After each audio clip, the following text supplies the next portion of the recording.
wish I could do better by you, 'cause that's what you deserve. Good morning slash afternoon slash whenever this is uploaded. Hello! Do you want to say hello? What are we thinking? Come here, little guy. Say hello. Good morning. Doing noisy in the background. Hi, handsome boy. Happy pumpkin season! So backstory on choosing that song for this morning, there's a playlist on Spotify called Pumpkin Spice, and it's officially pumpkin season! Woo! So today we have here the second pumpkin coffee that I've had this season, because nobody had the respect to tell me that pumpkin was coming back early this year. It started on Monday.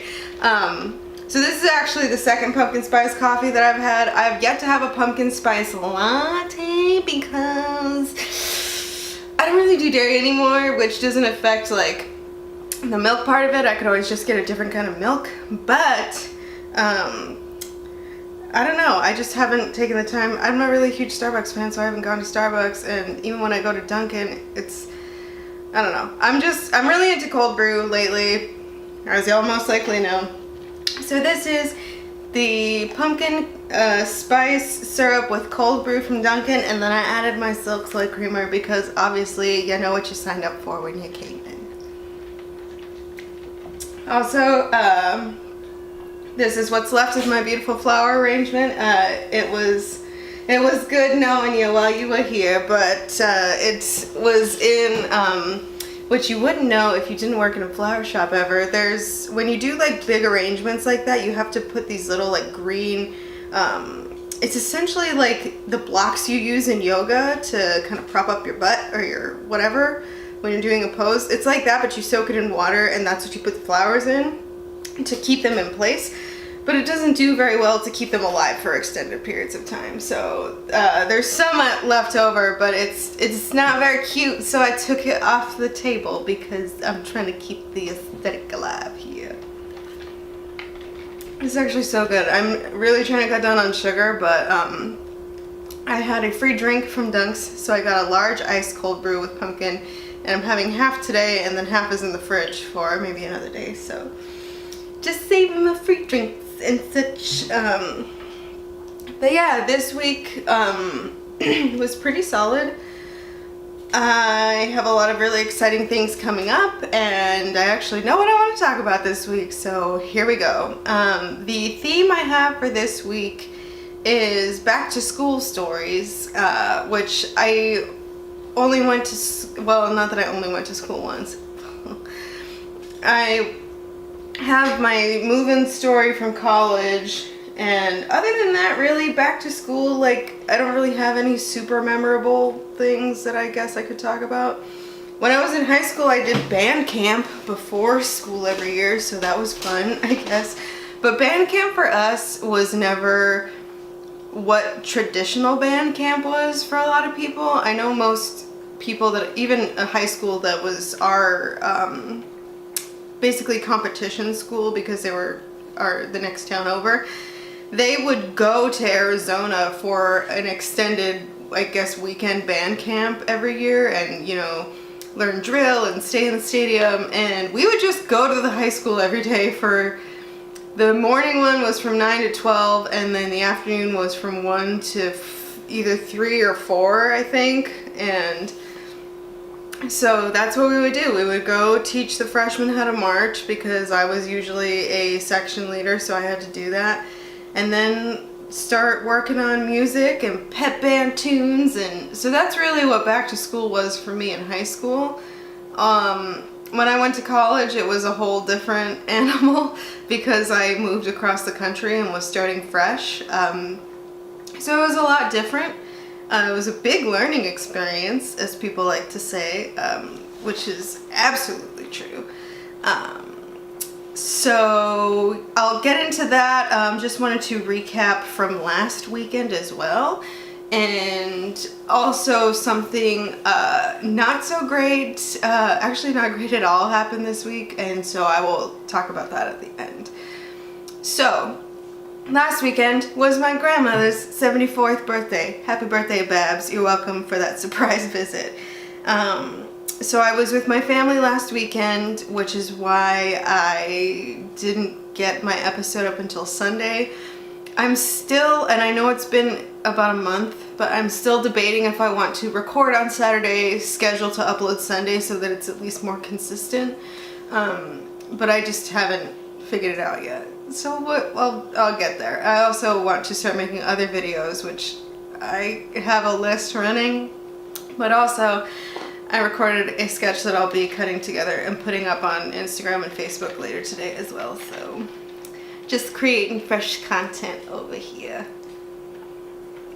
And it's the first of the month, so I did run to get my rent check this morning, so that's always fun. But yeah, work's been a little bit, I guess better, not that it was terrible, but we only have 2 weeks left on the show, and Monday's a holiday, so thank you, Jesus. I get to finally, oh, this is why I can't look up, because I noticed that I need to clean my ceiling fan blades. Anyway, I only have a couple weeks left on this show, and then we're officially 4 weeks from when I'm going to Maui. Holy sheep, I cannot believe it. I'm so insanely excited to go, and my inner Virgo needs to start making an itinerary so that I have a plan for this sort of thing, and we're gonna take a quick break. A few moments later. And we're back to our regularly scheduled programming. Okay, so as that was saying, band camp was a thing that I used to do, which you would only do in high school if you were in marching band. So I guess for high school tips for back to school, I would say, you know, it kind of applies to the same things that I talked about prom and, you know, graduation, stuff like that. I know it's really dramatic at the time, and it seems like there's a lot of things going on, and it varies, you know, for some people, if they don't have a whole lot of friends, or like one of their friends turns on them, it's like the end of the world, but you have so many years left. Don't sweat the small stuff. But also to that, I would say, if you are still in high school and there's someone who looks like they might not have friends, or there's a new kid, just say hi. I was a new kid a bunch of times in elementary school because I basically went to a different school every year until in the entirety of elementary school, I went to a different school basically every single year because we moved so often, or we would just switch schools for me.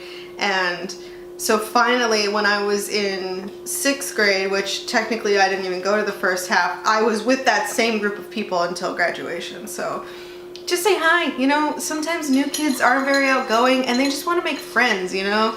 And luckily, when I was in high school, I was relatively outgoing and had a pretty solid group of friends at any given time, but just putting that out there. Be nice to new kids, and just be nice in general. High school kids can be mean, and it's not just in, you know, like a jokey, like sitcom kind of way. Like, they're really mean sometimes. So just, you know, be nice, say hi to people in the hallways, and don't do stupid sheep, okay? Just get through it. Now, as for college, when I went to college, as I said, I moved across the country. So I took my very first flight of life. I had never been on a plane. I had probably been to an airport at some point in my life, but this was all new to me. So I was taken completely out of my comfort zone. And I flew from Albuquerque to Boston.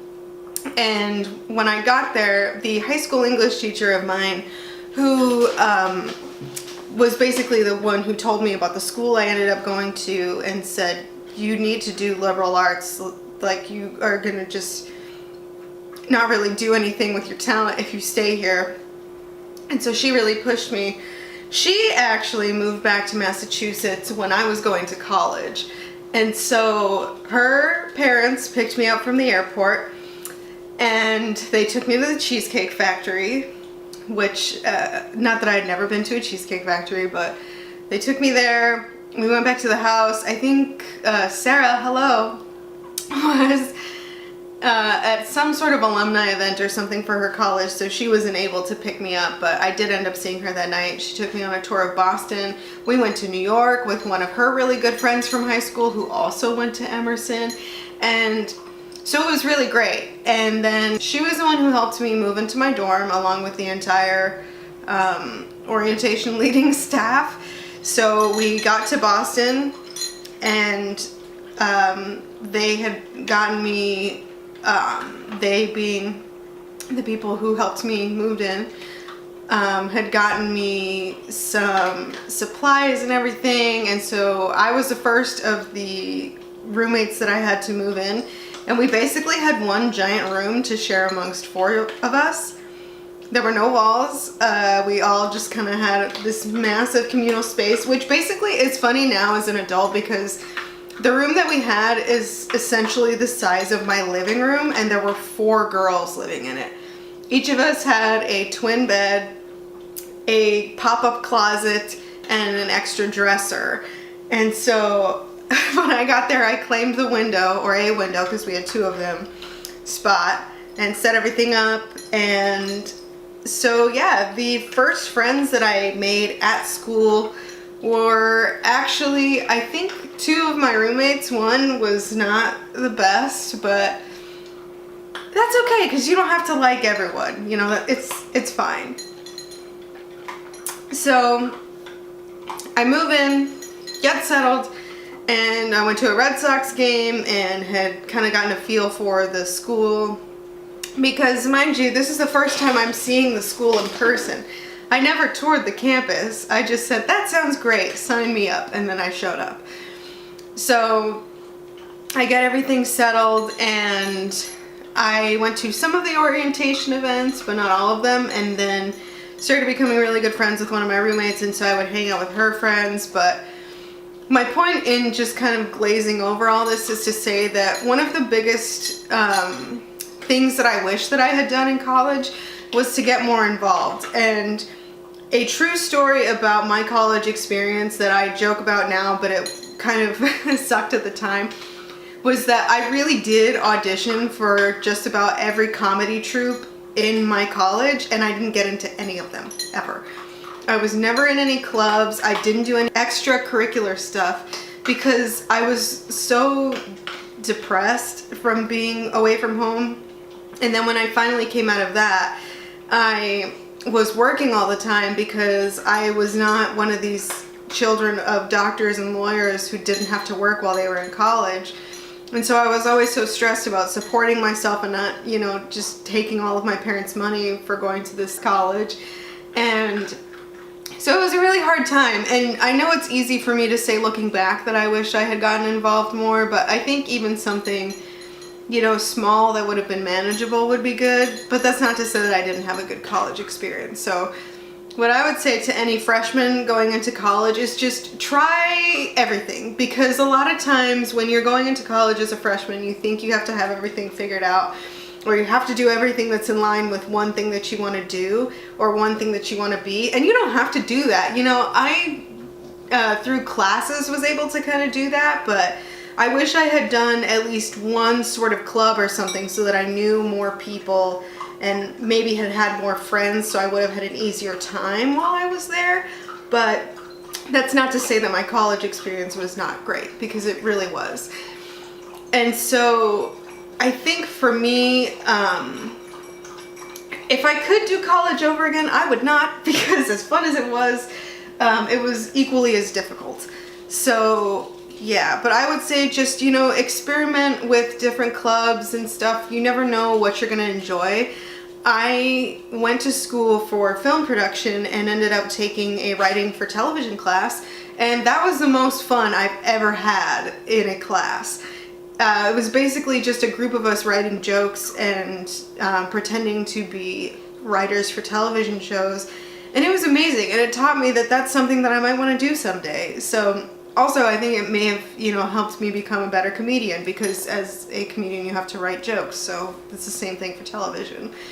So long story long, I would say just, you know, get involved, be friendly. You know, I know it's hard because especially for someone who's more introverted, that's not very easy to say, go say hi to people, you know, because social interaction is not your thing. And so for me, I always like to refer to myself as an introverted extrovert, which means like at first I'm just kind of like, okay, gotta, you know, not talk to anybody, assess the situation and go from there. I think I'm getting better at it. I don't know where this little frog in my throat is coming from, but sidebar, some woman's kid kept coughing at the bank, so if I get sick, I'm gonna be pissed. Maybe we just need a little drink of it.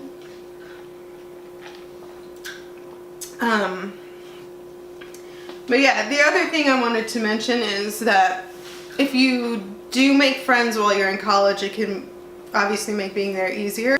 And so for me, when I first started, I couldn't afford to go home more than twice a year. So I would just go for Christmas vacation because we had a month off, and then for the summer because we had the summer off. And so I remember the first Thanksgiving that I had, I just was so depressed and angry. For now looking back, no reason. It made me seem really ungrateful. But I did have a really great family on the East Coast to go home to. And so that kind of brings me to the point and dedication of this video. I'm gonna try really hard not to cry, but it's very hard because this week we lost somebody who was very special to me, and that was Sarah's mom. And it came as a complete shock to me. I saw it on Facebook first, and it hit me like a ton of bricks, because that was someone who I always knew that I could call if I needed or took care of me for the years that I was in Boston. She opened up her home to me when she didn't necessarily have to. I know they were more than happy to take care of me because I didn't have any family on the East Coast. But her name was Paula, and she was basically like another mom to me. And she, like, some of the things I think about that she would do or say just make me laugh. Like, she was obsessed with making sure if anytime we went out to eat anywhere, like if Sarah and I would go to dinner when I would go visit them from school, she would always make sure we had coupons to get either a free appetizer or money off or something. She was big on that, so thanks for helping, because now I'm a huge couponer, Paula. I don't think I ever told her that, but it's true. Speaking of pumpkin season, something that they make on the East Coast are these little pumpkin jellies, which is basically just pure sugar, but they're in the shape of a pumpkin, and they're these little jelly candies. And she would always get me some of those. So when I would go visit for Thanksgiving, she would have a bag ready to go of treats for me.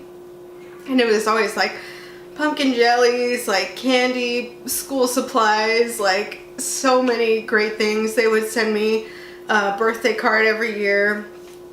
Her and her husband, she would always,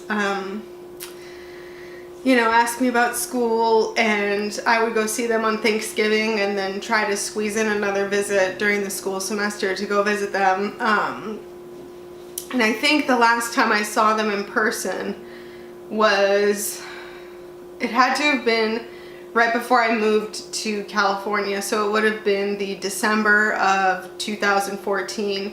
So, oh my gosh, almost 4 years ago. I saw Sarah and her parents, and we went to the same cheesecake factory that we went to the first time that I met them. And we actually sat in the same booth that they sat us at when I first moved there. And so I think I got the same pasta dish just because I felt like it was necessary, and it was basically a congratulations on graduating college dinner.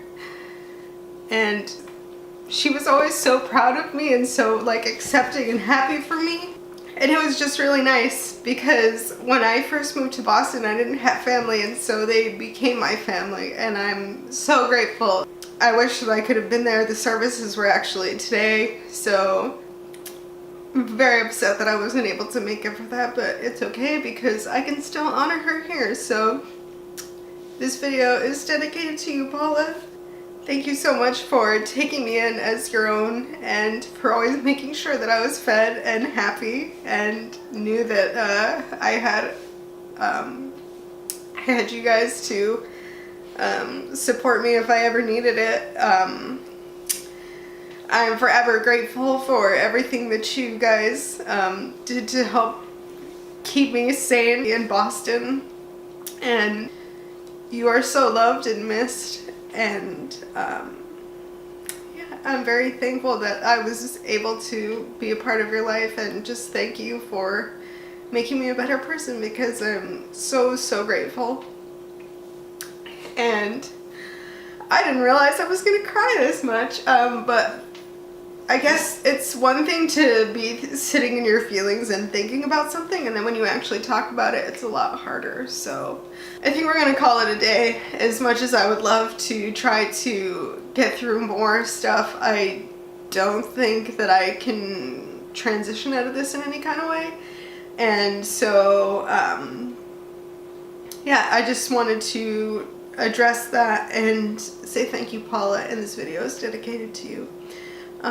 I love you guys. Thank you so much for watching, and I'll see you next weekend.